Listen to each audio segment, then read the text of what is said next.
In esports, players give their all and are passionate about what they do. So when things don't go as planned, it's no wonder that emotions get the better of us. Either we get excited about our own plays or mock our opponents. Then we can read nice things in the chat like, "OMG, you so bad, go uninstall the game." No matter what competitive game we play, they are everywhere and they are ready to bombard us with the biggest trash they can muster. They are the trash talkers, the chatters who, instead of playing, wildly type on their keys to fuel the mental warfare. Have fun with the 10 biggest trash talkers in esports.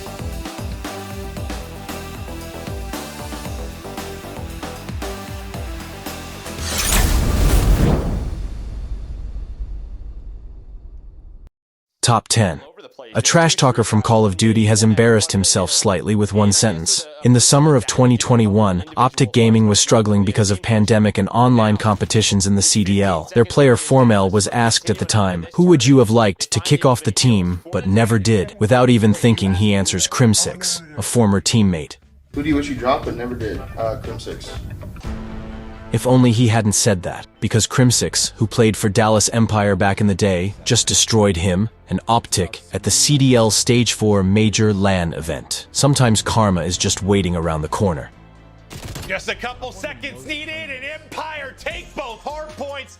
They take the series. Optic made it. Top 9. In the fighting game scene, it's perfectly normal to throw everything you can at your opponent. But two players made for an unforgettable memory at Wednesday Night Fights 2014. Low-tier God provoked Viscant before the match with trash talk that clearly was a cheap shot, saying that looking at him, he can very well understand the stereotype of the single gamer living in his basement. This dude looks like he lives in his basement. He looks like he never gets sun. He could possibly be a fucking vampire. At the match, however, Viscount was able to beat his rival and verbally fire back, even though that wasn't really his strong suit.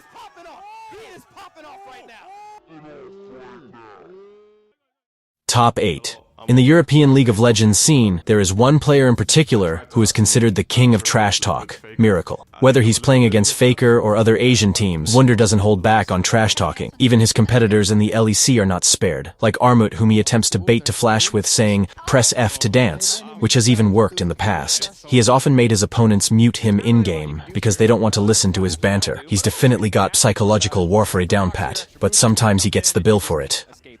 How did Wunder get there? Maybe he tried to pull the wave to stop Armut from getting the tower, to stop the minions. Top 7.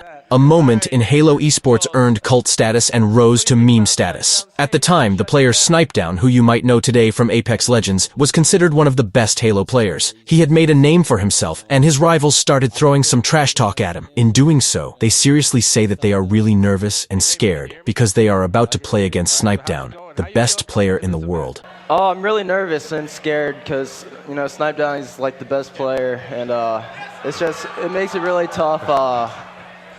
It's hard to focus when he's playing. He's just so sick. They want to goad him into making mistakes, of course, but it just hasn't worked. No matter how many times you tried, Snipedown didn't let it rattle him, simply tilt-proof. Down in the EG squad, smell blood as they have 49 kills. And Frosty's gonna get killed as well by Snipedown. Here's the new combo. Possibly a lesson learned for other players who want to talk trash to Snipedown before a match.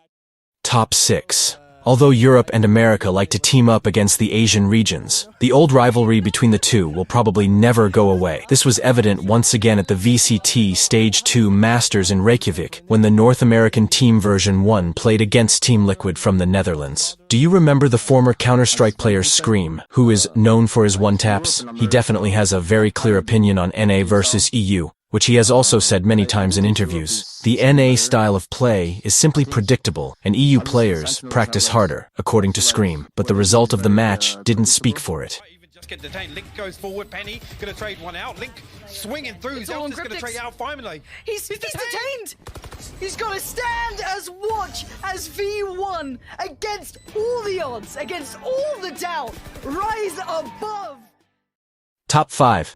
Some players love to make big speeches before matches and poke fun on Twitter. But when the game doesn't go so well, it can be embarrassing to tweet things like, "Can't wait to beat Faker," like midlaner Jensen from Cloud9 did at Worlds 2016. Faker is, after all, the biggest legend in League of Legends, and every player who gets the chance to play against him naturally wants to try and beat him. And so the famous last words have come up many times. It remains the dream of Western League players to one day clap Faker, but he has never let trash talk rattle him. And Jensen, unfortunately, has not been able to beat him. They're looking to trade back here, but Bang takes out Sneaky to return. Jensen's going to fall down as Bang gets a double. Meteos falls as well as Wolf claims another victim. And with 4 dead, SK Telecom... Top 4.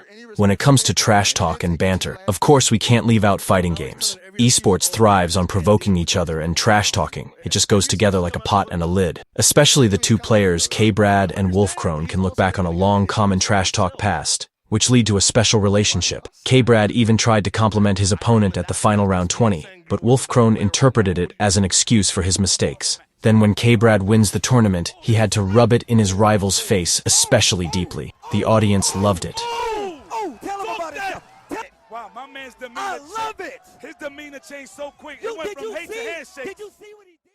Top 3.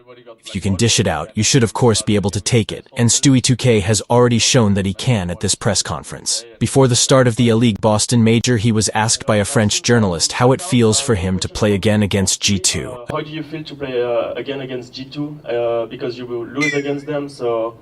Yeah, what's your feeling?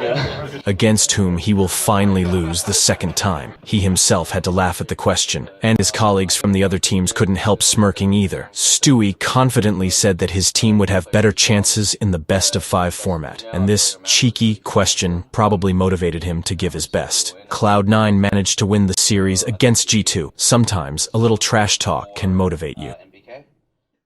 Top 2. League of Legends also has a tradition of trash talking to try to get your opponent off your game. Especially in the American LCS, you provoke as much as you can. When TSM traded its star player Doublelift for Sven in 2017 to fill the roster with top European players, it went to Liquid. Then, when the two teams were to play each other in the LCS, he had clear words for his ex-team. If his opponents made it to the finals, he would gladly rip them apart in the air to make them regret trading him. Oh, no way. I'm just focused on doing well right now. Like, we did barely talk. Bjerg was like, Bjerg said you played well, and I was like, I know. But I didn't say that. But I was like, I'm just kidding. His replacement Sven had a counter for him, but in the end, he misplayed in-game so that Liquid could easily win the match. TSM will fall to Team Liquid 2-1. Top 1. When teammates become friends, sometimes there is a point in the team where everything can fall apart. Unfortunately, that's what happened to OG's Dota team. The heartbreaking story starts with the once inseparable duo of No-Tail and Fly. However, the domestic peace between the two eventually faltered when the team failed to deliver results at TI. This upset the whole team, and then just before TI8, Fly decided that OG was the problem and left them for the evil geniuses. This broke the heart of No-Tail, who couldn't even talk about it in the interview. The team hasn't worked for a long time. And I can say personally that I lost a lot of motivation. Fly, on the other hand, said that OG didn't work anymore, and that's why he left. In the end, his old team was able to prove him wrong when they finally won TI8 with a new roster.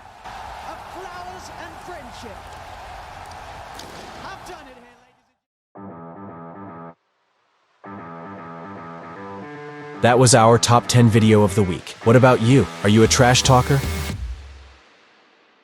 Let us know in the comments. Don't forget to like the video and subscribe to our channel. See you next week.